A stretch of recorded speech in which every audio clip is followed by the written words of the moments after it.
10 years ago, Mrs. Henderson stood in front of my entire 10th grade class, pointed directly at me, and said the words that would haunt me for years.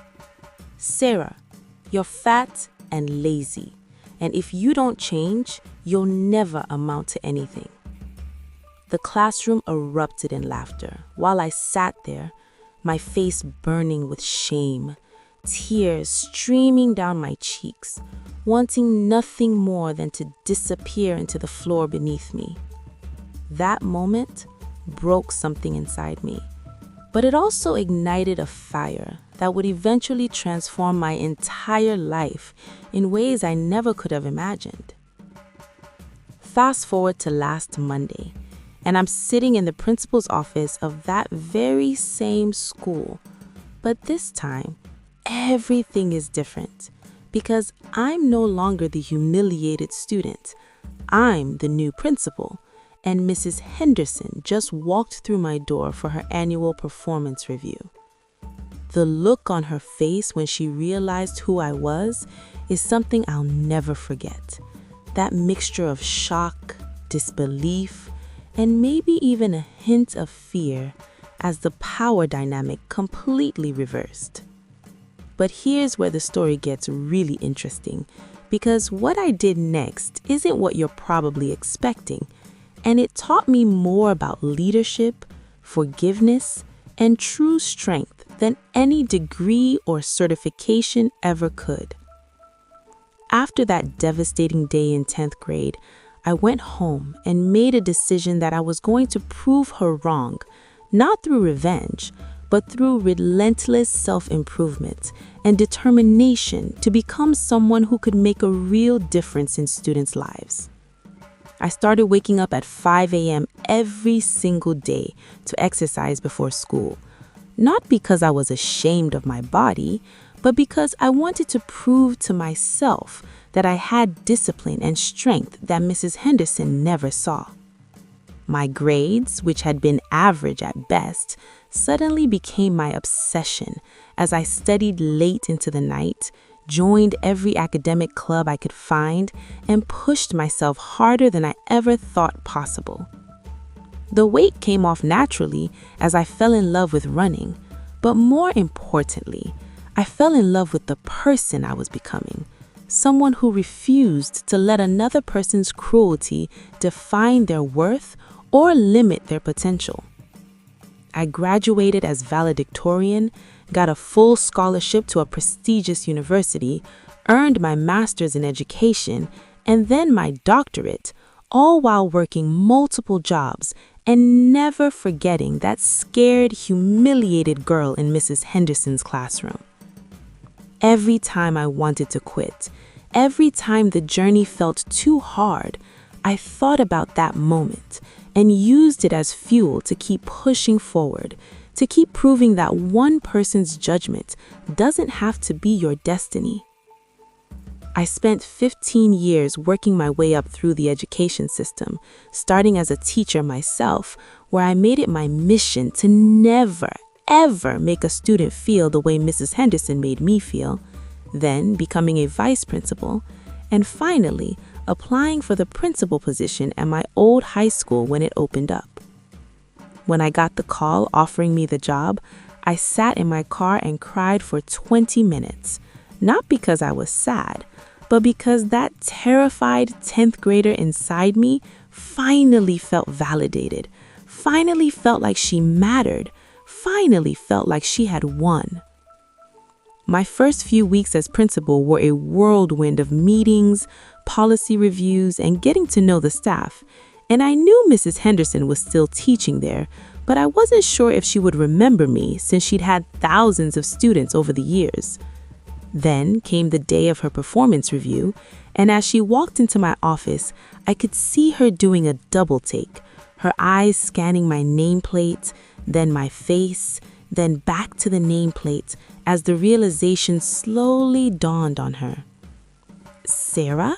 she said quietly, her voice uncertain, and I could see in her eyes that she remembered. She absolutely remembered what she had said all those years ago. I gestured for her to sit down, And for a moment, neither of us said anything, as the weight of history hung heavy in the air between us. This woman, who once held all the power over me, now sitting nervously across from my desk. Every fiber of my being wanted to unleash all the pain, all the anger, all the humiliation I had carried for a decade, to make her feel even a fraction of what she had made me feel that day. I wanted to tell her exactly how her words poisoned my self-esteem, how I struggled with an eating disorder for 3 years afterwards, how I almost gave up on my dreams because I believed her assessment of me, how many nights I had cried myself to sleep replaying that moment. But as I sat there looking at her, I realized something profound. She looked smaller somehow, older and more tired than I remembered, and I understood that holding on to hatred and planning revenge would only keep me chained to that painful moment forever. So instead of unleashing my fury, I took a deep breath and said, "Mrs. Henderson, I'm sure you remember me, and I'm sure you remember what you said to me in 10th grade. She nodded slowly, her hand trembling slightly in her lap, and whispered, "I do, and I'm so sorry, Sarah. I've thought about that day so many times over the years, and if I could take it back, I would." I let her words hang in the air for a moment before continuing.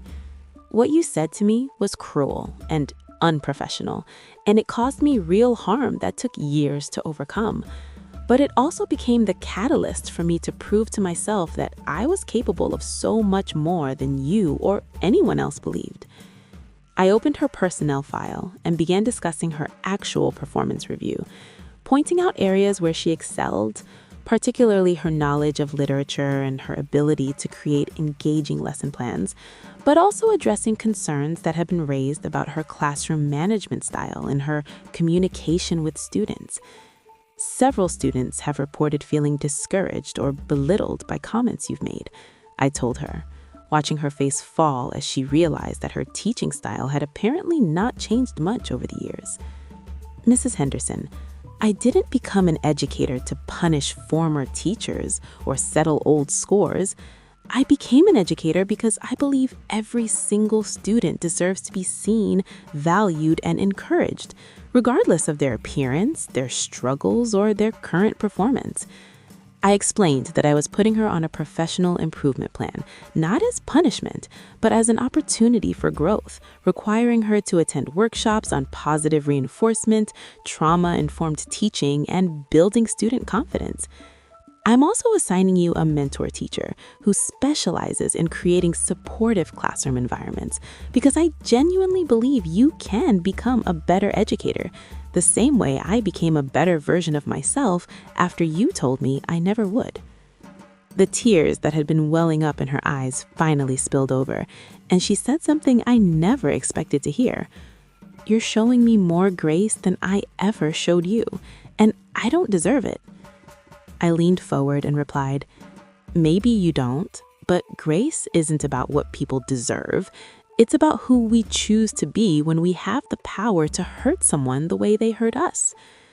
Over the following months, something remarkable happened as Mrs. Henderson actually committed to changing her approach, attending every workshop, working closely with her mentor, and slowly transforming her classroom into a more positive space. I would occasionally observe her classes, and while it was still strange to watch this woman who had once torn me down, now carefully building students up, I felt something I never expected. I felt proud. Proud that I had chosen compassion over revenge, proud that I had helped create real change instead of just inflicting pain. The story spread through the school, of course, because secrets never stay secret in high schools, and students would sometimes ask me about it, giving me opportunities to share the message that our worst moments don't have to define us, and that true strength comes from lifting others up, not tearing them down. One day, near the end of the school year, Mrs. Henderson asked if she could speak with me, and when she came to my office, she handed me a letter she had written to all her past students, apologizing for any harm she had caused and committing to do better. I can't change what I did to you or others, but I can make sure I never do it again. And that starts with taking full accountability. I realized in that moment that my journey from that humiliated 10th grader to this principal's chair wasn't really about proving Mrs. Henderson wrong or showing her what I had become. It was about proving to myself that I was stronger than the cruelest moment of my life and that I could use my pain as a foundation for building something better rather than a weapon for destroying something old. The little girl who cried in that 10th grade classroom would probably be shocked to know that she didn't get her revenge by crushing her former teacher, but instead got something much more valuable. She got to become the kind of leader who breaks cycles of harm instead of perpetuating them, who chooses grace without excusing wrongdoing, and who understands that the best way to honor your pain is to make sure no one else has to feel it. Today, when I walk through the halls of my school, I see both who I was and who I've become, and I understand that Mrs. Henderson's cruel words, while inexcusable, became the unexpected gift that pushed me toward a life of purpose and leadership I might never have pursued otherwise. So to everyone watching this who's ever been told they're not good enough, smart enough, or capable enough, I want you to hear this. Those words say everything about the person speaking them and nothing about your actual potential. And you get to decide whether those words become chains that hold you back or fuel that propels you forward. My teacher called me fat and lazy in front of everyone, and today I'm her boss. But more importantly, today I'm someone who uses power to heal rather than to harm, who leads with empathy rather than ego, and who understands that the greatest victory isn't in crushing your enemies, but in becoming someone your younger self would be proud to know.